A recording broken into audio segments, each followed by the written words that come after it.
제가 인터넷에서 우연히 은퇴하신 그 원로 목사님이 쓰신 글을 하나 읽었는데요.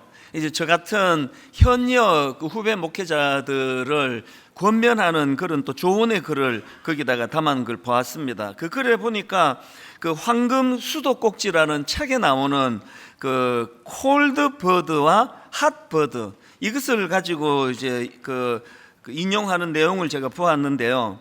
이 콜드 버드 또 핫 버드, 이 용어는 철학자 키에르케고르가 그 철새를 비유로 해서 만든 용어라고 합니다. 이 철새들이 이제 겨울이 되면은 따뜻한 남쪽을 향해서 이제 그 먼 거리를 날아오지 않습니까? 그래 와서는 겨울 동안에 이제 따뜻한 남쪽에서 잘 지내다가 봄이 되면은 다시 이제 북쪽으로 날아가는데, 모든 철새가 다 날아가는 게 아니라고 그러네요. 그 철새들 중에는 이 따뜻한 지방에 머무는 동안에 사람들이 던져주는 먹이 이런 거에 좀 익숙해져 있고 쉽게 먹이를 먹는 것에 좀 길들여져 가지고 이 봄이 왔는데도 이제 북쪽으로 안 가는 철새가 있다는 겁니다.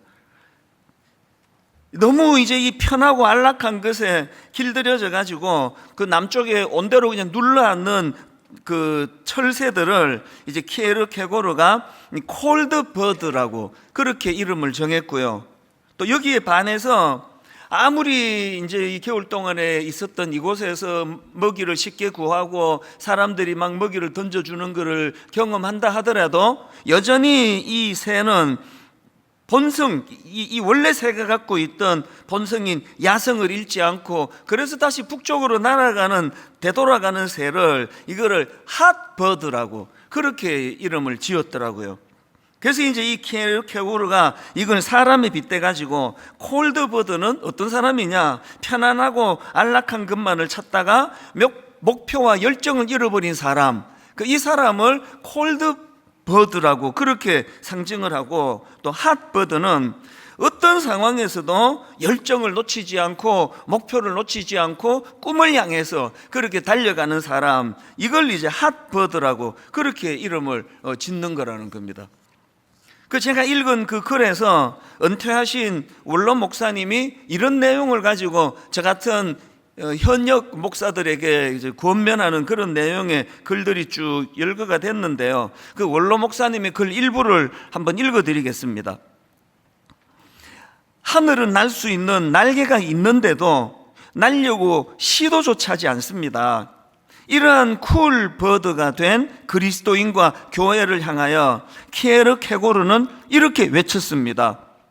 오는 세대는 기독교회의 숫자가 부족해서 망하는 것이 아니라 하나님을 향한 열정이 부족해서 망할 것이다. 그러므로 나이가 들었다고, 경륜이 쌓였다고 쿨버드로 안주하지 말고 핫버드가 되도록 노력하며 살아가야 한다. 참 뜨거운 열정으로 목회를 시작하고 열심을 다하여 주의 교회를 섬기다가 교회가 점점 커지고 여러 가지 면에서 안정이 되고 하면은 이제 편한 데 익숙해져 안주하는 그 철새처럼 그렇게 될 위험이 있다. 이거 큰일 난다. 이런 걸 이제 경고하는 글을 제가 읽으면서 이거는 하나님께서 이 원로 목사님을 통해서 제게 주시는 경고구나. 그래서 이제 창립 21주년이 되는 이 시점에서 정말 하나님 앞에서 다시 한번 초심을 회복하기를 원하면서 그렇게 그 글을 간절히 읽었던 기억이 있습니다. 그런데 사실 그 인간이요, 이 날 수 없는 쿨버드로 전락하는 이유는 그저 안주하고 편하고 이래서만은 아닙니다. 오히려 반대가 더 많습니다. 너무 사는 게 편하고 안락해서 그렇게 변질되는 경우보다는요, 아무리 몸부림치고 애를 써도 이게 풀려지지가 않아가지고, 그래서 마음이 낙심이 되고 용기가 점점 꺾여가고, 그래서 너무 많은 좌절을 겪어서 날개가 꺾이듯이 꺾여버리는 인생이 훨씬 많습니다. 교회만 해도 그렇지 않습니까? 한국에 5만 교회, 6만 교회가 있다지만 분당 우리 교회처럼 이렇게 안정적으로 이런 교회는 많지가 않고요. 지금도 아무리 노력을 해도 미자리 교회 그 상태에서 벗어나지 못해서 너무나 지치고 힘들어 있는 이런 목사님들이 많은 게 사실이거든요. 그래서 저같이 너무나 하나님의 은혜를 많이 받은 목사가 그저 내 교회 그러면 저는 그게 범주행위라고 생각을 해요. 너무 애썼는데 잘 안 되는, 그래서 날개가 꺾여버린 그런 교회들을 조금이라도 도와드리고 그들이 다시 일어설 수 있도록 용기를 주는 이런 일이, 이게 이제 필요한 거 아닙니까? 그러다 보니까 그 원로 목사님은 너무 안주하고 편하게 지내다가 그만 변질이 되는 걸 조심하라고 하는 그 말씀도 제가 잘 받았지만, 저는 그 원로 목사님이 글을 읽는데 그 일제강점기 때 유행했던 희망가, 이 노래가 떠오르는 겁니다. 이 희망가 여러분 아시죠? 이 풍진 세상을 만났으니 너의 희망이 무엇이냐? 부귀와 영화를 누렸으면 희망이 족할까? 푸른 하늘 밝은 달 아래 곰곰이 생각하니 세상 만사가 춘몽 중에 또다시 꿈 같도다. 여기 나오는 이 풍진 세상을 만났으니 할 때 이 풍진을 제가 사전을 찾아보니까 바람에 날리는 티끌을 풍진이라 그런대요. 그러니까 이 풍진 세상이라는 게 무슨 뜻입니까? 편안하지 못하고 어지러운 세상이에요.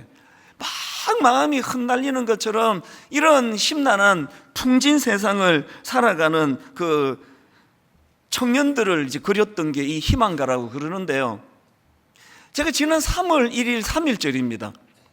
그때 제가 어디를 향해 간지는 지금 기억이 안 나는데 차를 몰고 어디를 향해 가고 있는데요, 라디오에서 이 노래가 들린 겁니다. 이 3.1절이니까 이제 이런 노래가 많이 들려진 것 같아요.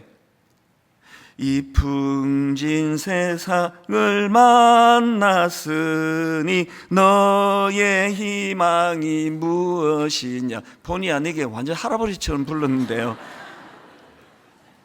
라디오에서 이제 그 운전하면서 가는 라디오에서 들리는 이 구슬픈 노래가 그날따라 제게 감정이입이 됐습니다. 그래서 마음에 이렇게 눈물이 핑 도는 겁니다. 요즘에 이렇게 풍요롭고 자유로운 그런 세상이라 하는데도 젊은이들이 참 일이 잘 안 풀리고 그래서 날개가 꺾인 것처럼 그렇게 좌절한 청년이 많다는데, 1930년대 이 노래가 유행했다 그러거든요. 태어나 보니까 나라는 일본 사람들에 의해서 그렇게 식민지가 되어 있고, 그래서 그냥 그 일본 사람들이 왜 그렇게 우리한테 그렇게 그 못되게 구는지 모르겠습니다.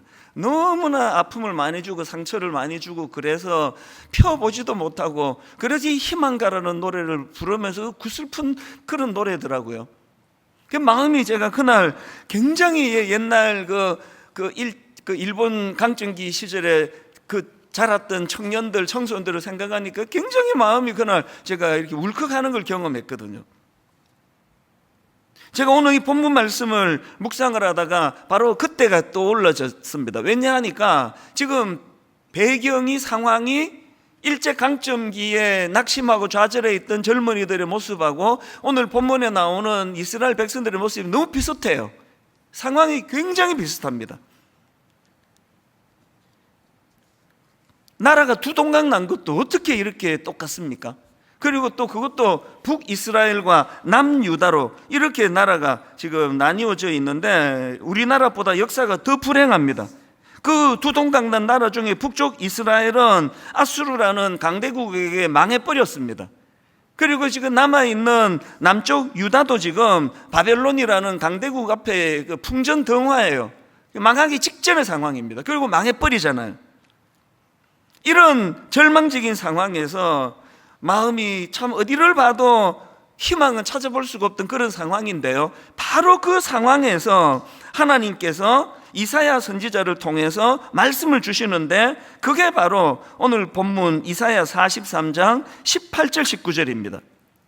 너희는 이전 일을 기억하지 말며 옛날 일을 생각하지 말라. 보라, 내가 새 일을 행하리니 이제 나타낼 것이라. 너희가 그것을 알지 못하겠느냐? 반드시 내가 광야의 길을 사막에 강을 내리니.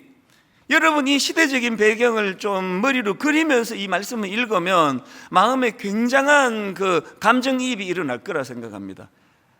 앞을 봐도 옆을 봐도 희망이라고는 눈 씻고 찾아볼 수 없는 그런 상황인데 하나님이 뭐라 말씀하십니까? 그런 상황이랄지라도 보라, 내가 새 일을 행하리니 이제 나타낼 것이라. 너희들이 비록 범죄함으로 바벨론의 포로로 끌려가는 비참한 역사를 경험하겠지만 그것으로 끝나지 않는다.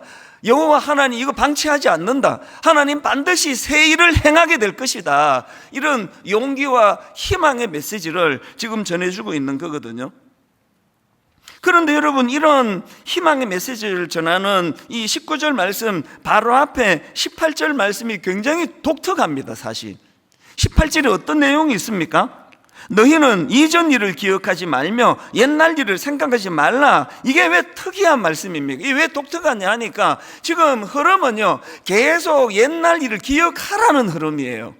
성경에 옛날 일을 기억하라는 말씀이 많이 나오지 않습니까? 예를 들면 같은 이사야 선대도요, 이사야 46장 9절을 보십시오. 너희는 옛적 일을 기억하라. 나는 하나님이라. 또 신명기 5장 15절 너는 기억하라. 너가 애굽 땅에서 종되었더니 내 하나님 여호와가 강한 손과 편 팔로 거기서 너를 인도하여 내었다. 이거를 잊지 마. 꼭 기억해야 돼. 이 기억하라는 거거든요. 또 신명기 32장 7절도 마찬가지입니다. 옛날을 기억하라. 역대의 연대를 생각하라. 전부 지금 기억할 것을 강조하고 있는 그런 내용이 신명기에 보면은 이거 자녀들에게 꼭 잊지 않도록 이거 가르쳐야 된다, 이런 게 계속 강조가 되는데 오늘 본문에서는 유독 이전 일을 기억하지 마라, 옛날 일을 생각하지 마라, 이런 말씀을 주시는 거예요. 이 굉장히 모순 같은 이 말인데요, 이게 일종의 강조법 같은 거예요. 이게 옛날 일이다 쓰잘데없어서 기억하면 안 된다가 아니라 하나님께서 강조하시는 건 바로 19절이에요. 보라, 내가 새 일을 행하리니 이제 나타낼 것이다. 하나님께서 앞으로 이루어 가실 그 일들에 대한 이 기대감으로 온 마음을 다 쏟아야 되기 때문에 과거에 뭐 얼마나 잘 살았든지 은혜를 얼마나 받았든지 과거에 연연하지 말라는 말씀이거든요. 그래서 여러분, 오늘 여기서 우리가 중요한 이 예수 믿는 우리라면요, 이 과거에 대한 기억, 미래에 대한 우리가 꾸고 있는 꿈, 이 정리를 잘 해야 되는데 예수 잘 믿는 분들은요, 과거를 어떻게 정리해야 되느냐, 사도 바울이 너무 잘 정리한 거 있습니다. 고린도전서 5장 10절입니다. 바울이 이렇게 말합니다. 그러나 내가 나 된 것은 하나님의 은혜로 된 것이니 내게 주신 그의 은혜가 헛되지 아니하여 내가 모든 사도보다 더 많이 수고하였으나 내가 한 것이 아니요 오직 나와 함께 하신 하나님의 뭐라 그럽니까? 은혜로라. 여러분, 잊으시면 안 됩니다. 지난 21년 동안 하나님이 엄청난 일을 하셨어요. 도저히 하나님이라는 성함 없이는 머리에 이해가 안 되는 일을 하나님 해주셨습니다. 그런데 하나님은 지난 21년을 딱 한 단어로 마무리하기를 원하세요. 은혜라는 게 은혜였습니다. 그래서 이제 뭐 지난 21년을 제가 막